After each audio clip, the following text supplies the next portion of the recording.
currently studying chapter by chapter, verse by verse through the Gospel of Matthew. In case you were curious and wondering if you're new here. We go verse by verse, chapter by chapter through the books of the Bible. And so we're in the book of Matthew. And the writer, Matthew, has been bringing to light, revealing the life of Jesus. And one major point throughout the gospel is that the King, our Messiah, is here. Oh, the kingdom of heaven is here. The King is here. That he was divine, of God, by the Holy Spirit, his birth and his lineage, just like it was prophesied. That he would have a forerunner, as was prophesied, John the Baptist.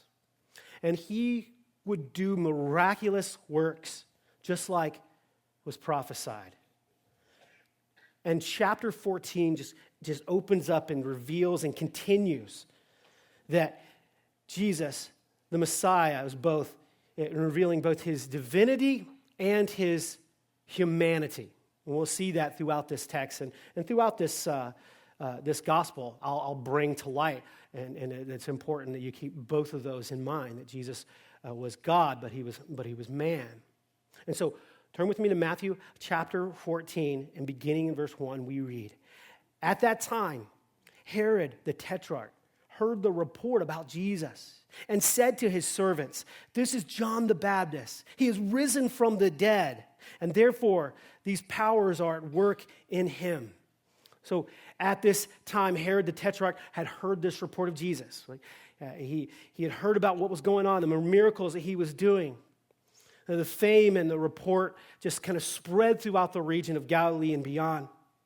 And this Herod was known as Herod Antipas, and was one of the sons of Herod the Great. If you can recall, Herod the Great was the one when Jesus was born that the wise men came to. Well, that was Herod's father. And Herod Antipas ruled over Galilee. This is where Jesus was doing much of his work. So therefore, he was hearing reports in his own backyard of what Jesus was doing, where he ruled. His brother Archelaus ruled to the south. His brother Philip ruled to the north. But Herod's conscience here, what was gnawing on him, bugging him, disturbing him. We're told that he says, this has to be John the Baptist. This Jesus guy has to be John the Baptist. He is risen from the dead, and therefore these powers are at work in him. Almost seems kind of crazy and paranoid, this guy. There's no doubt that Herod was dealing with some serious guilt and serious shame, like the telltale heart of Edgar Allan Poe's work, right? They just beat louder and louder and louder. Every time that Jesus would do some amazing work down there, his guilt and his shame would kind of rise. His opposition to the Lord would be evident. This guilt would kind of set in. So Matthew goes into giving us the backstory to John the Baptist's death and how he died and how Herod was a part of that. And we read in verse 3 that for Herod had laid hold of John and bound him and put him in prison for the sake of Herodias, his brother's wife, brother Philip's wife. Because John had said to him, "It's not lawful for you to have her." And although he wanted to put him to death, he feared the multitude because they counted him a prophet. But when Herod's birthday was celebrated, the daughter of Herodias danced before them and pleased Herod.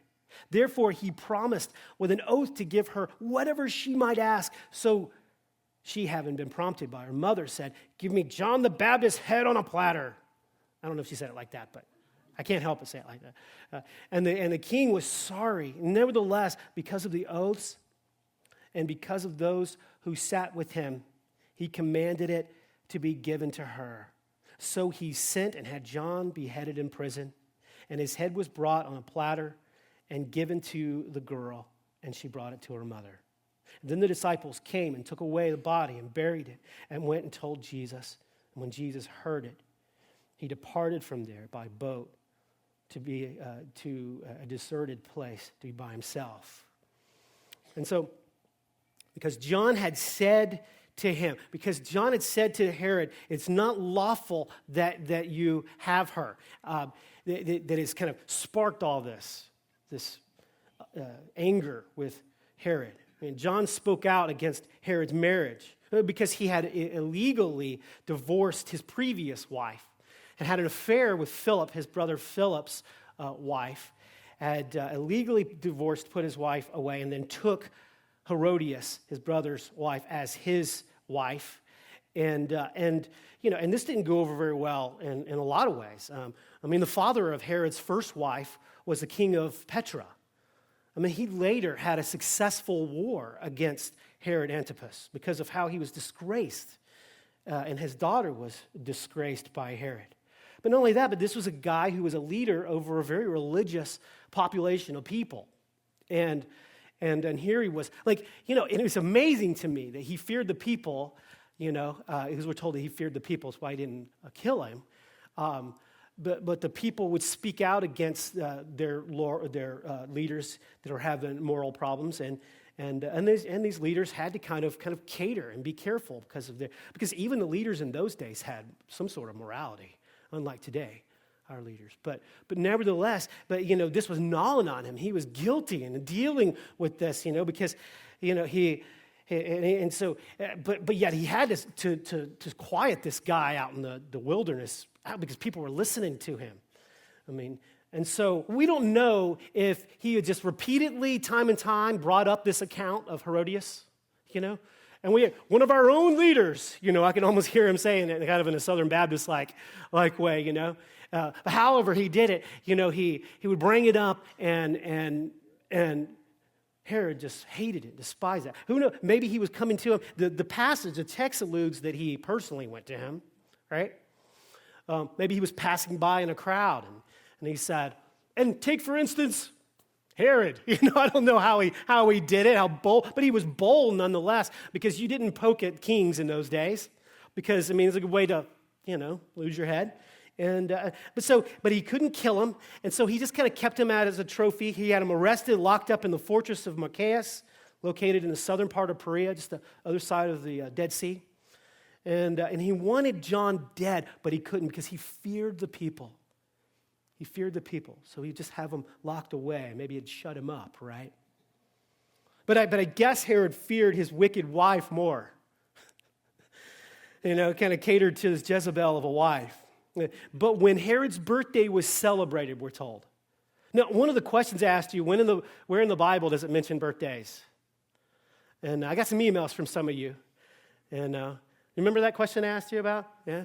Where does it mention? There's only 2 places in the Bible that mentions directly birthday. A third place that someone made mention that's indirectly, it doesn't really say it's their birthday, and people speculate that it is, but could be a third area. But there's 2 more places in the Old Testament, very negative places where it talks about birthday celebrations. But nevertheless, you still have that other question, and a lot of you haven't answered. So now you've got part of it. It's here at Herod's birthday. They were celebrating. And so they're celebrating, and it's alluded, we're given more insight in Mark and in Luke's gospel account, but that it seems to be that this whole little thing with Herodias and her daughter was kind of a conspiracy, kind of a plot that was taking place, that the other gospel accounts kind of give you some information about, that the mother hated John the Baptist, even more so than Herod.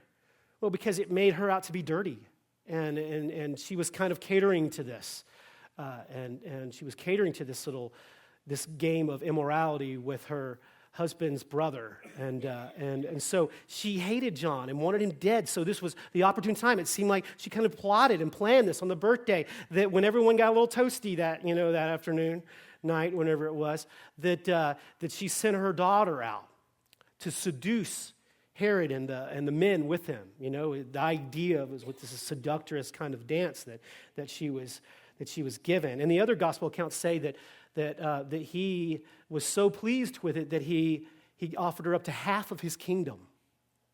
Up to half of his kingdom. And I'm like, whoa, that's quite a chunk of quite a gift for just a brief moment of pleasure there. It's absolutely sickening to me to see what we will do. I say men, but women too. What we will do, mankind will do, what we'll give up for just a moment's pleasure. Esau in Genesis He gave up his birthright for a bowl of soup. What? Better be some good soup, man. Panera times. And so he gave up his birthright for just a moment, just a moment of pleasure there. Samson gave up his strength and ultimately his life for this short, brief time of pleasure. The ultimate example, though, is Adam and Eve. Right? Let's think about this. Adam and Eve gave up the innocence of the entire world for a little foodie pleasure, right?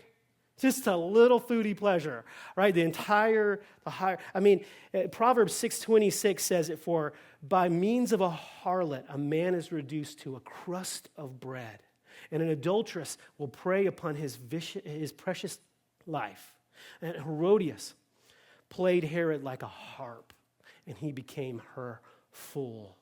It says that here in this text that the king was sorry, that he was sorry for doing this, verse 9 says. But it wasn't godly sorrow. Sorry without repentance will leave you sorry. Just a sorry person. They don't change, right? That's what Herod had been reduced to. And John's disciples, they came and they took his body and they went and they went and told Jesus. And when Jesus found out, it says that he departed by boat to a deserted place to be by himself. And it doesn't say, but I personally think that Jesus was retreating not because of the fear of Herod, because he'll cross the lake, he'll come right back to the same spot, right? So I don't think it was out of a threat that he was running. But I think it was because of heartbreak. He was wanting to get away to pray and to mourn the loss of his friend, his cousin, the last Old Testament prophet. But he doesn't get a chance to yet. See, as Jesus normally did, and he puts his needs of others, those around him, before his own. We read that as we move into the story a little more here in verse 13, that when Jesus heard it, he departed from there by boat and to a deserted place by himself. But when the multitudes heard it, they followed him on foot from the cities. And when Jesus went out and saw the great multitudes, he was moved with compassion for them, and he healed their sick.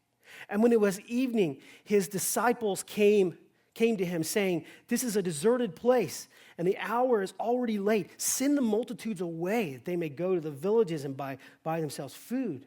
But Jesus said to them, "They don't need to go away. You give them something to eat." And they said to him, "We have only 5 loaves and 2 fishes." And he said, "Bring them to me." And then he commanded the multitudes to sit down on the grass, and he took the 5 loaves and the 2 fishes, and looking to heaven, he blessed and broke and gave the loaves to the disciples, and the disciples gave to the multitudes. So they all ate and were filled, and they took up 12 baskets full of fragments that remained. Now those who had eaten were about 5,000 men, besides women and children. And so they crossed over the Sea of Galilee. They crossed over to the northeast corner to an area that was really belonging, as Luke tells us, belonging to Bethsaida, outside the city of Bethsaida.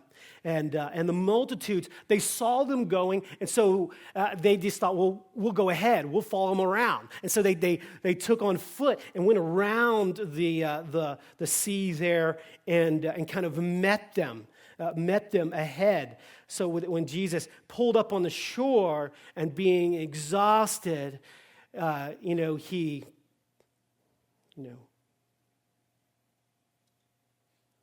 shooed them away out of frustration, saying, "I'm tired, I'm exhausted, get out of here. I just took care of you." No, that would have been me. That's what I would have done. Good gracious, could you give me a break, Let me have some time. I'm trying to mourn here. Let me be, when Jesus went out, when he pulled up on the shore and he went out and he saw the great multitudes, he did exactly the opposite of probably what I would have done. Maybe some of you, but it says that he did the opposite of what we would do. He went out and he saw the great multitudes and he was moved with compassion for them. One of the other gospel accounts says that he was moved with compassion for them because they were like sheep not having a shepherd. Right? And he healed their sick. Jesus had come to find peace and quiet and loneliness. Instead, he found a vast crowd just eagerly demanding what he could give. He might have easily just resented this. Instead, he heals them. Mark tells us that he teaches them, the same account, and then he feeds them. I mean, this is like the only miracle that's found in all four Gospels, by the way. Even John mentions it. Non-synoptic Gospel mentions that, and kind of showing the importance of this, the magnitude of this miracle. Right? But what an amazing man Jesus was. What an amazing God that we have. An amazing man, an amazing God. I mean, the disciples are like, man, send them home. Let them get some rest. I love how they spun that, right? Because they were like, we're exhausted. We're tired. Let us get some rest. But Jesus ain't going to take it like that. So let's spin it differently. Man, they're tired. Man, it's getting late. Why don't we send them away so they can go take care of their needs, And so Jesus is kind of looking around. There was no Whataburgers and no Waffle Houses, no 24-hour establishments out there, And so, here are all these people. It's getting late, and they're tired, and he knows they're going to have to journey back. They follow him around the sea, and he moves with compassion for them. And so, and we're talking about 5,000 people plus men, women, and children. You realize that the numbers could be 10 to 15,000 people. That's with the women and with children. 10 to 15,000 people. That's what was at the Pelican Drop. Something close to that, maybe even less than that.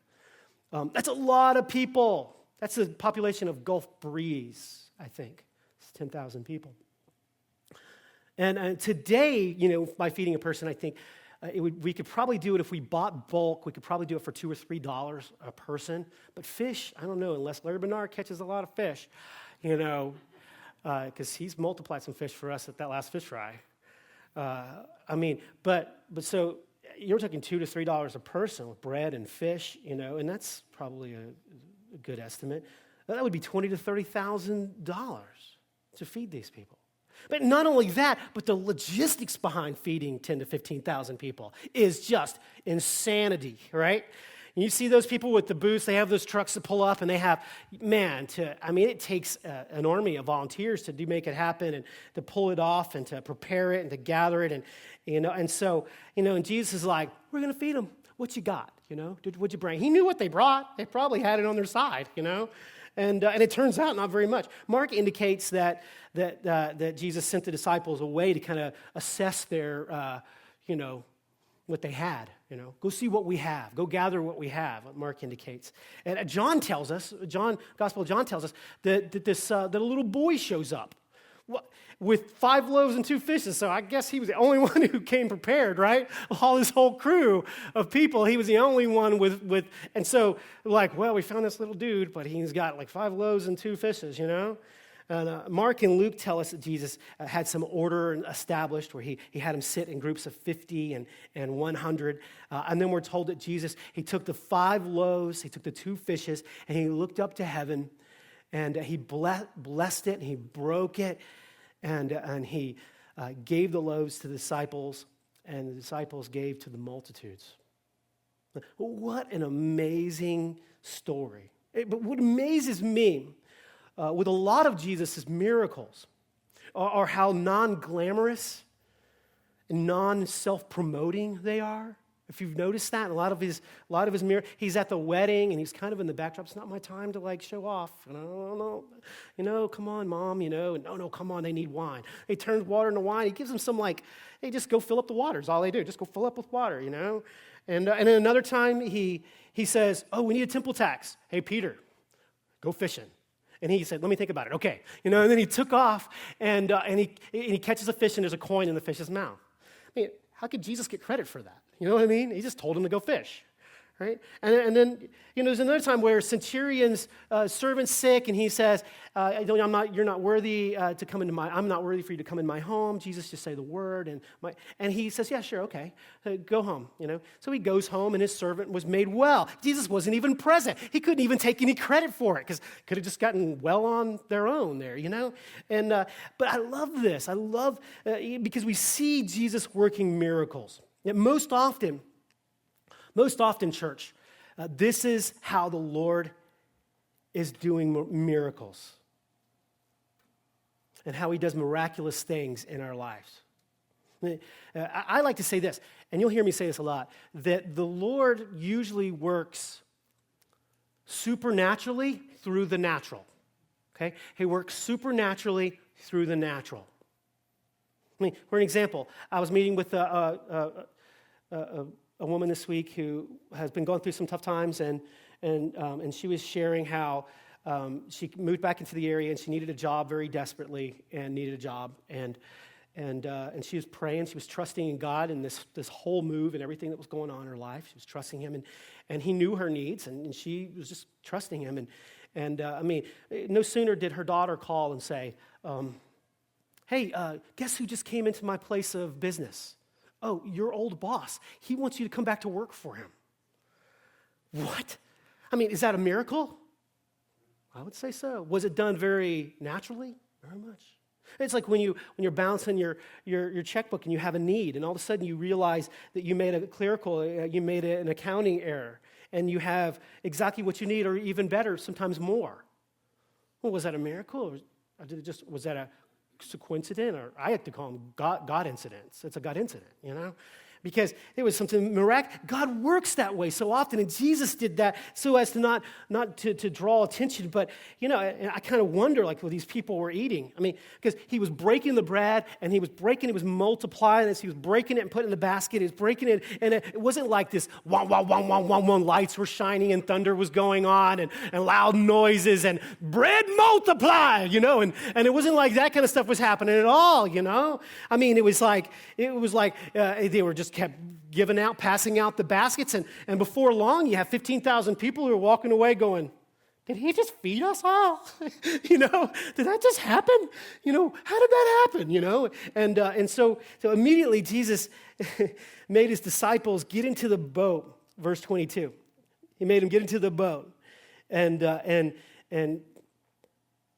before, it says, immediately Jesus made his disciples get into the boat and go before him to the other side while he sent the multitudes away. And when he had sent the multitudes away, he went up on the mountain by himself to pray. And now when evening had came, he was alone there.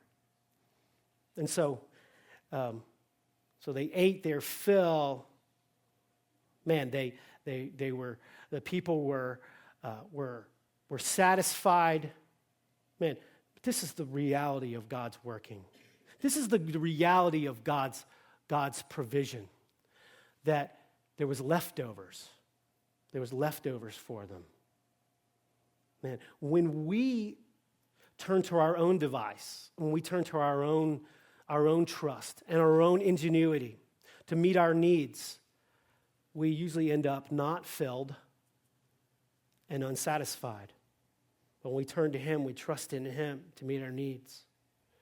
When we walk away satisfied and with excess. And it's just so amazing. And these people, I think they recognized it. His disciples, I think they recognized it.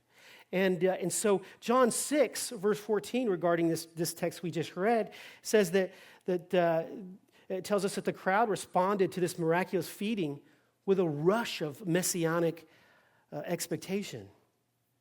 Maybe the disciples, they shared this enthusiasm as well. And kind of sensing this, Jesus now says, hey, it's not time for me to be recognized openly, as the Messiah here, as the King here. It's important that we move on, right? And so he sends the crowds away. He sends them away, and he sends the disciples ahead of him, without him, by himself. We're told that he went up on the mountain by himself to pray. Well, I believe that Jesus was jealous for his time spent with the Father. In the midst of this great ministry to others, this pouring out, that he couldn't neglect prayer and being poured into. And I believe also, as I mentioned earlier, that he needed to be comforted for the loss of his cousin, John. They grew up together. Remember when Mary brought him in, he was in the womb. And when Mary came into the room where Elizabeth, John's mom was, John was in her womb, that John did a leap in the belly. There was this connection. He was the forerunner that was prophesied throughout the Old Testament of his coming, and he was the one who announced that, here, behold the Lamb of God, and who takes away the sin of the world. They were cousins, but there was a special relationship here. And I believe that he was hurt and he was mourning.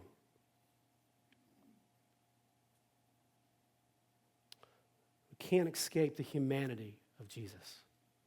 If we do not look, if we do not look out, if we don't watch out, we'll find ourselves chalking up everything that Jesus does to his divine nature, to his divinity. That he was a man like you and me. He was a man like you and I. He died for us on the cross. He died for our sins. That was his purpose for coming, his main purpose. He died for us, but he also lived for us.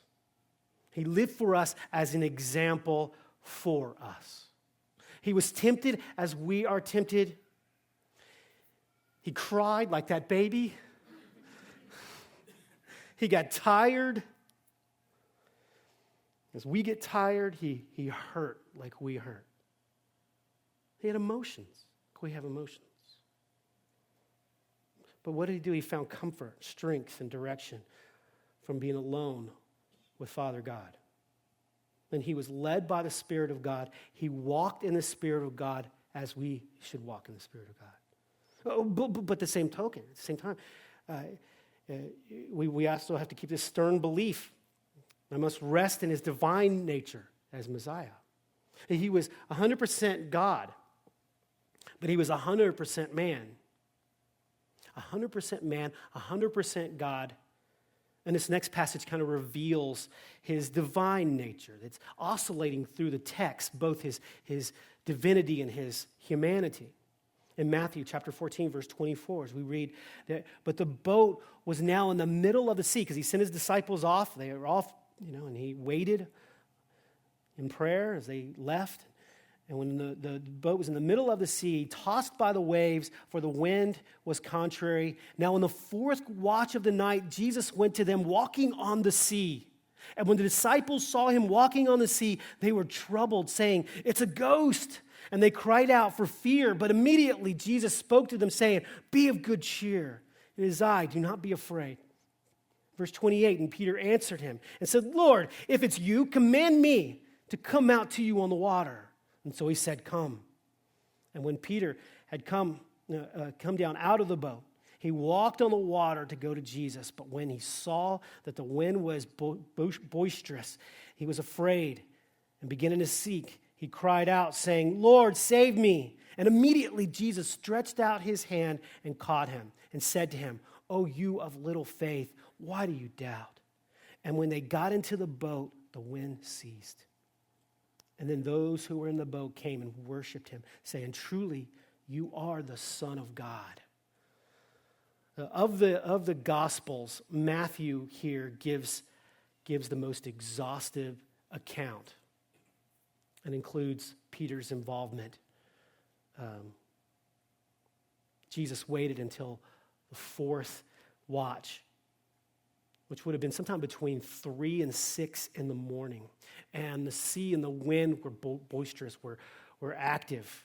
It was rough out there. And other gospel account tells us that they were rowing in place. The waves were working against them. They couldn't go anywhere. And that they were in the middle of the sea. And so then Jesus, he went to them walking on the sea. Now, guys, I don't know, maybe this is just kind of the crazy humor side of me, but you got to believe that Jesus was having a little fun with this. I mean, you got to. He could have just popped up in the boat, right? That would have freaked him out a little, but kind of hanging off in the distance, you see me, kind of walking off in the distance, kind of playing, I just can't help but see God's humor sometimes. I mean, this, it's like putting a mask on saying boo kind of thing, he's in the middle of a storm and he just kind of walks up on him. Does he know this is going to freak him out? I mean, this would freak anybody out, right? And people say, "Oh, well, really it was shallow where Jesus was walking. I've heard, people, naysayers try to say, they're in the middle of the sea, okay? No shallow shoals out there, and even in shallow shoals, waves that were almost toppling the boat and keeping it from rowing. Well, it's just as dangerous, I think. And so here he's walking in the midst of it, and they see him, and they're afraid, and he says, hey, don't be afraid. It's okay. Don't be afraid. It's just me, And Peter says, Lord, if it's you, command me to come out there to you.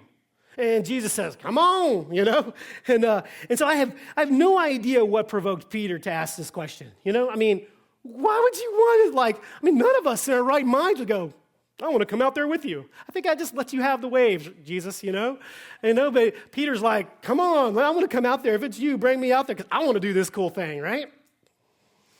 Who knows his motive, We're wanting to do it. Those guys are going to freak out when I do this. Watch. He was a guy who always said, I dare you, and he did it. I don't know. But even when Peter failed, he walks out there and he's in the midst of it, of the seas, and everything begins to overwhelm him as he sees the waves around him, the wind. Just sees this kind of moment of crisis that he begins to sink. And Jesus then brought Peter back to the boat, and the seas and the winds subside. John's account indicates this was kind of miraculous, what happened. That he brings them in the boat, that the seas and winds subsided, and they were on the shore. A lot of commentators will bring that point up. It was a miraculous thing that the winds didn't just cease, and they paddled in, but they were on the shore all of a sudden, And but Jesus, he rebuked him. He's saying, "Hey, you little faith. Why did you doubt?" The wording behind doubt is it's double. It's to be double-minded. James uses that word, double-minded, not to be a double-minded person. Why did you doubt? It's to think two separate ways, is the idea of doubt. I really think that I can trust you. I really think I can trust you, God. But if I do trust you, man, this bad thing may happen over there, and then I don't know if I'll be able to handle it. But if I know that, and that's just this wavering back and forth, this doubt. He said, why did you doubt? But I'll say this kind of in Peter's defense. A little faith is better than none. And where were the other disciples, right? Who were the other disciples? They were like, you're crazy, man. Hold on, Peter, Then those who were in the boat, when they saw this thing happen, they came and they worshiped him, saying, truly, this is the Son of God. He's man. He hurts. He tires. He's hungry. He's just like us, but yet there's something divine about this man. He must be the Son of God. And they move quickly from fear in the storm to worship in Jesus. This is the first time in the New Testament that we're met with such a plain and open acknowledgement of Jesus being the Son of God. And you got to understand from the Jewish mindset, to be called the Son of God is not to be like a son of God. It's to be God. That's why when Jesus made the claim to be the Son of God in a crowd setting, while he picked up rocks, he wasn't just a son. He wasn't just one of many. He was claiming to be God, and they knew that. And they picked up stones because they said this is blasphemous, right? A lot of cults will twist this. But no, they very much knew exactly what Jesus was, what he was claiming when he claimed it. And so now they're acknowledging him. And in verse 34, we're kind of moving on our text, closing our text, we read that when they had crossed over, they came to the land of Gennesaret.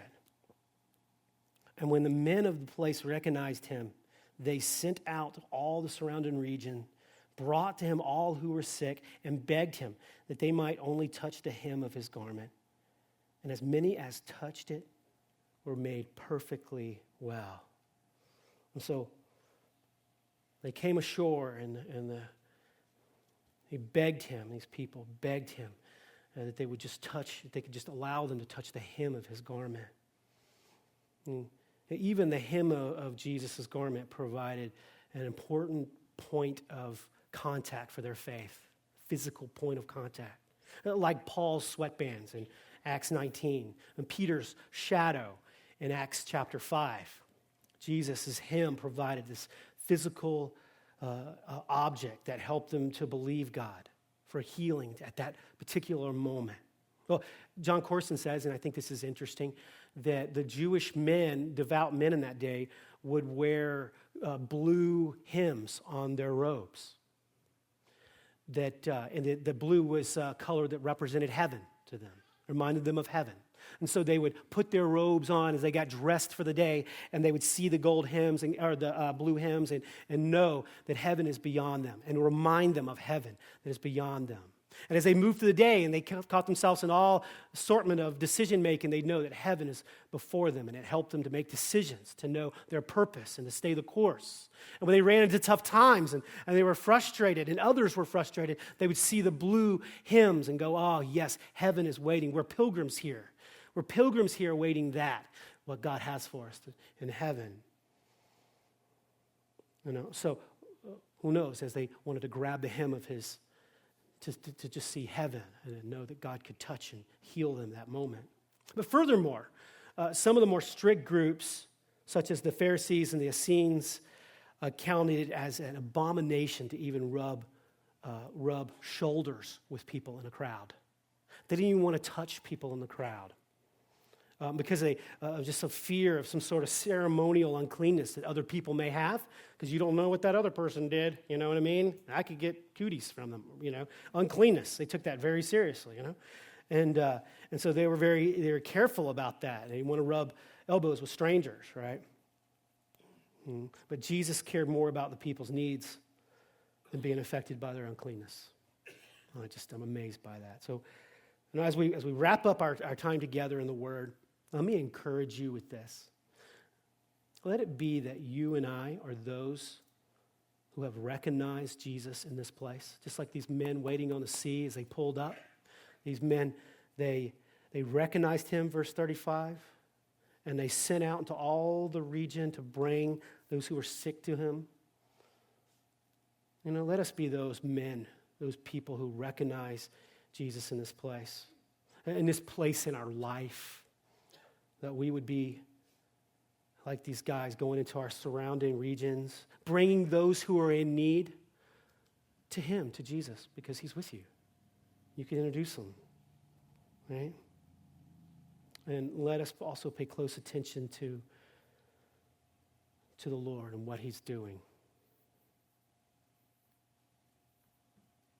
Watching how he's going to provide in miraculous ways, how he's going to meet you and I in tough, painful situations in 16. How he's going to call you and I outside our comfort zones, stretch our faith, and how he's going to use us to do amazing, amazing things. And we get to watch all that the Lord is doing. We get to watch what he's doing as he pans out before us. And isn't that just such an exciting adventure that we believers and followers of Christ get to participate in? Again, I ask you, isn't it exciting being a follower of Christ? The Lord has such beautiful plans for you. And I can't wait to see it happen from my perspective in your life, individually, and you and mine, and us as a church collectively. So let's stand in prayer, and we'll close in a worship song, and we'll be dismissed. So let's stand in prayer, and we'll close in a worship song, and we'll be dismissed.